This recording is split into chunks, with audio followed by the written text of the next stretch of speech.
Antifa in Minneapolis is calling for civil war, urging a crowd of protesters that they have to win the fight in Minneapolis.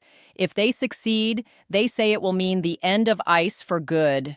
Minneapolis is a tinderbox right now after another anti-ICE protester was shot today while interfering with Border Patrol as they were making an arrest.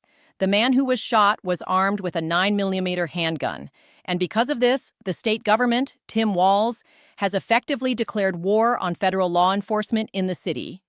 Tim Walz appeared frantic, completely unhinged at this press conference, vowing to arrest and prosecute the Border Patrol agents for murder. That's exactly what he said at the press conference, for murder. He's pouring gasoline on the fire. The city is erupting.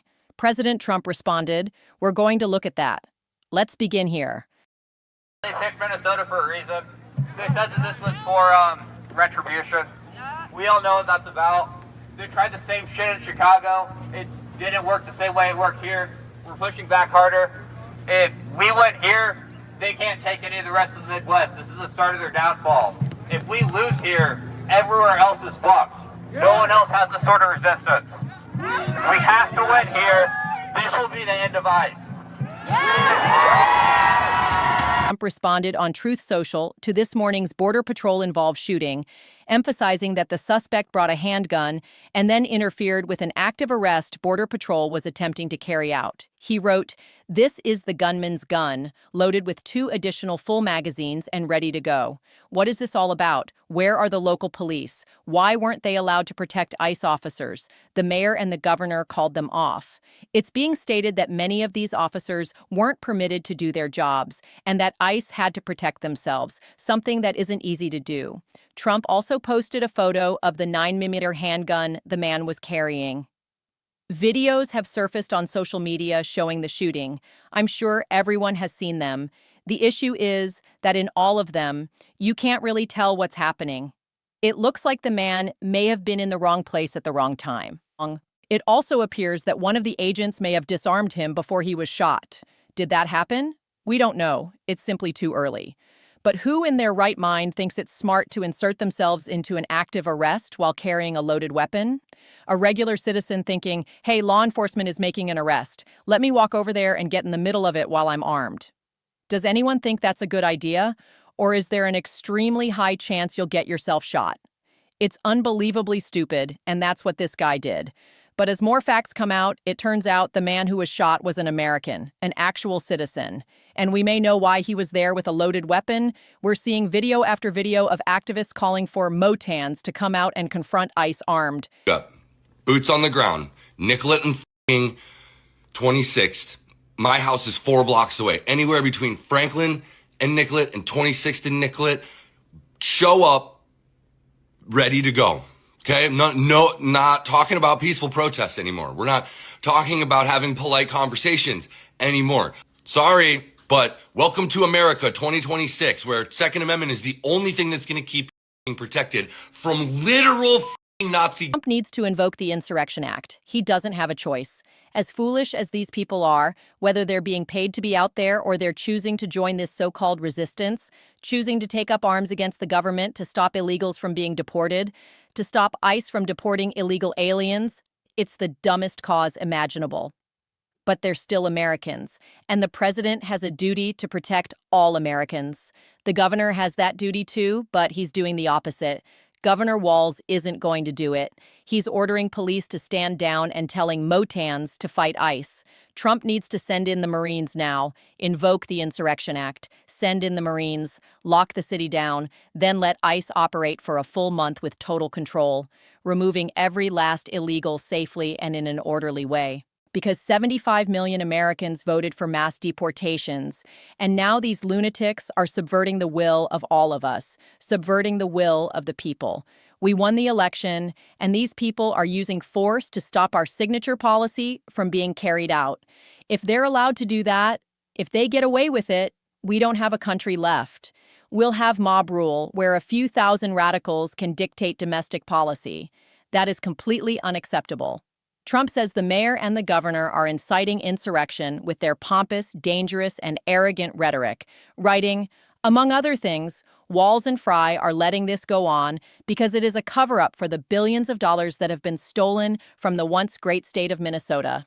If everyone's looking at the chaos in the streets, they'll forget about the reason we're there in the first place: the $9 billion in fraud and stolen taxpayer dollars. Protesters are now building street barricades out of mattresses and dumpsters, creating this MA's zone, an autonomous zone, at 26th and Nicollet, the street where the shooting happened.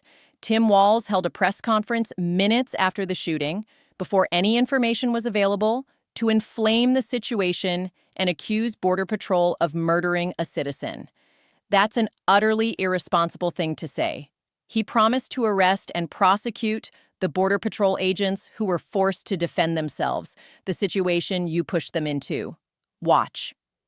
Local media has reported extensively on the cooperation to de-escalate this situation. Donald Trump, I call on you once again. Remove this force from Minnesota. They are sowing chaos and violence. We've seen deadly violence from federal agents again and again and again.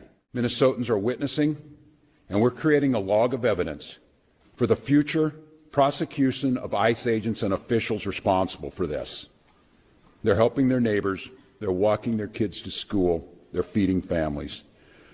I salute their courage and their restraint, and I call on all Americans to see the decency that this state is exhibiting and the horrific cruelty, unprofessional, absolute abomination that is passing for what these ICE agents are doing on our streets. After all the reporting that's been done, after everything that's been said under the pretense that they are here about immigration reform, and quit referring to these people as law enforcement. They are not law enforcement. We have law enforcement who do an incredible job. And to listen to Greg Bovino denigrate the work of our people who are out there cleaning up their mess, no, I don't have a lot of confidence that he himself will do it. But here's what I do have confidence in. There's a whole lot of Republicans, for whatever reason, cannot find their spine. But they might find the ability to know that they're not going to win another election as long as they live unless they stand up for what's right and stand up for the rule of law and stand up for human decency, and that's the moment. And look, I speaking to the people of Minnesota right now, I hear that scream from you, and I'll continue to plead and ask you for peace, and I know the answer is you ask us for peace and we give it, and we get shot in the face on the streets coming out of a donut shop. My confidence is, and I say it to Minnesotans, as I've said, exercise your First Amendment rights, speak out, bear witness and document legally. But I understand the risk in that. Minnesotans are witnessing, and we're creating a log of evidence for the future prosecution of ICE agents and officials Trying to jumpstart these riots. I genuinely think he wants the chaos. The more disorder in the streets, the more people stop talking about the fraud he's responsible for. Border Patrol Chief Bo held his own press conference after this, after Walz spoke, to set the record straight again. Listen to what he said. We will not allow violence against our law enforcement officers, and we need state and local help, state and local law enforcement, to help us coordinate to get violent criminals off the streets. Mayor Fry and Chief O'Hare just a few minutes ago did the opposite of that by omitting the fact that the suspect had a gun and magazines full of ammunition. In what looks like a situation, again, where an individual wanted to do maximum damage and massacre law enforcement. Really don't understand how Trump doesn't just put an end to all of this, send in the Marines, invoke the Insurrection Act, lock the city down, and then let ICE carry out deportations in a safe, orderly way. They've already deported 12,000 illegals in 3 weeks in Minneapolis, 12,000 people in one city in 3 weeks. And that was with all this chaos, with these anti-ICE activists trailing them, blowing whistles, and getting in their faces. Imagine what they could do with Marines patrolling the streets. All right, that's going to do it for this episode. Like, subscribe. We'll see you next time.